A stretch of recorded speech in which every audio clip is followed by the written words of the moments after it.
유엔 평화유지군으로 임무를 수행하고 있는 동명부대가 지난 20일 유니필 사령부내 사격장에서 공용화기 사격 훈련을 실시했습니다.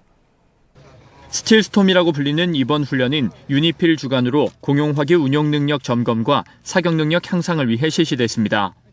훈련엔 이탈리아와 프랑스, 스페인과 중국 등 유니필 파병 16개국이 참가했습니다. 특히 이번 사격 훈련은 기존 운영하던 바라쿠다 장갑차가 아닌 20일쯤부터 최초로 작전에 투입돼 운영 중인 소형 전술 차량을 이용해 차량에 거치된 K3 기관총을 사격하면서 작전 수행 능력을 키웠습니다. 한편 동명부대 21지는 지난 8월 부대 전개 후 대한민국 최장기 파병부대 유니필 파병부대의 롤모델의 역사와 전통을 이어가기 위해 부대의 주요 임무인 정찰과 감시작전, 군 역량 강화와 연합작전, 사격훈련 등을 완벽히 수행하고 있습니다. 대한민국 1% 특급 전사인 유격 전문가 육군보병학교 전문 유격과정 89명의 교육생들의 이야기 두 번째 시간입니다. 이 교육생들은 적지의 중심 지역에서 임무 수행이 가능할 수 있도록 산악이나 야지, 하천 등 다양한 장소에서 전투 능력을 배양하고 있는데요. 하천에서 발생한 긴급한 상황에서 대처 능력을 기를 수 있는 하천 장애물 훈련장에 선소미 기자가 다녀왔습니다. 물안개는 물살을 따라 흐르고 쾌청한 초가을 날씨로 문을 연 육군보병학교의 2주차 훈련의 날. 2주차 훈련의 꽃이라 불릴 수 있는 하천장애물 훈련이 시작되기에 앞서 교육생들은 교관에게 주의사항을 들으며 준비태세를 갖춥니다. 절벽의 경사도와 하천의 수심은 교육생들에게 공포심을 유발하기에 충분합니다. 지금 이곳은 하천장애물 훈련의 한창입니다. 훈련은 하천을 우회하기엔 시간이 지체될 때 정해진 시간 내에 임무를 완수할 수 있도록 실시합니다.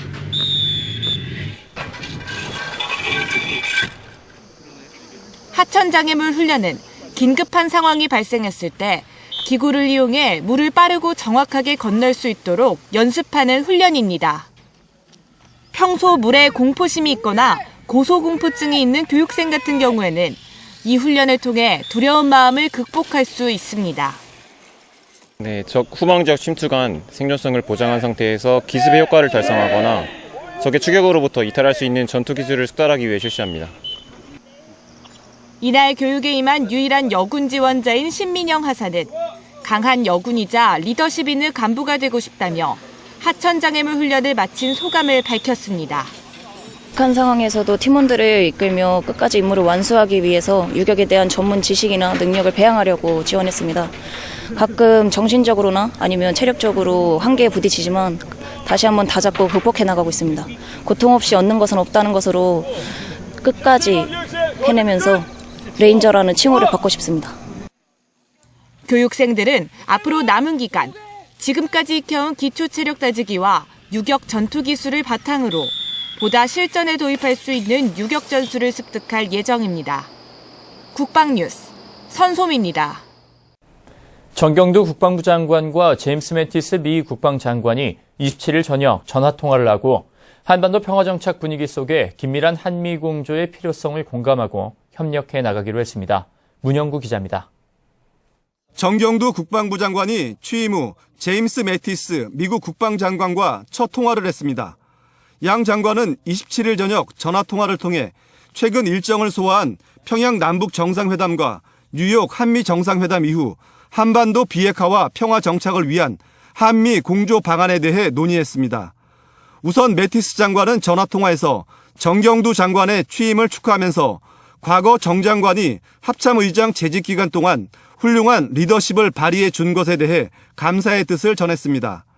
정 장관은 매티스 장관에게 한반도의 완전한 비핵화와 평화 정착이라는 한미 공동의 목표를 달성하기 위한 우리 정부의 노력을 비롯해 9월 평양 공동선언에 담긴 판문점 선언 이행을 위한 군사 분야 합의서에 대한 내용을 설명했습니다. 이어 양 장관은 남북 간 군사 분야 합의 이행 과정에서 굳건한 연합 방위태세와 한미 국방당국 간 긴밀한 소통과 공조를 지속 유지해 나가기로 했습니다. 그러면서 양 장관은 변화하는 한반도 안보 환경 속에서 긴밀한 한미 공조가 그 어느 때보다 중요하다는 데 의견을 같이 하고 앞으로도 굳건한 한미 동맹을 미래지향적, 상호 보완적으로 심화 발전시켜 나가기 위해 긴밀히 협력하기로 했습니다. 아울러 양 장관은 반세기 동안 긴밀한 동맹 협력과 범세계 안보에 기여하는 것으로 평가받는 한미안보협의회의 SCM의 중요성에 주목하면서 오는 10월 31일 미국 워싱턴 DC에서 열리는 제50차 SCM의 성공적 개최를 위해 협력해 나가기로 했습니다. 국방뉴스 문현구입니다.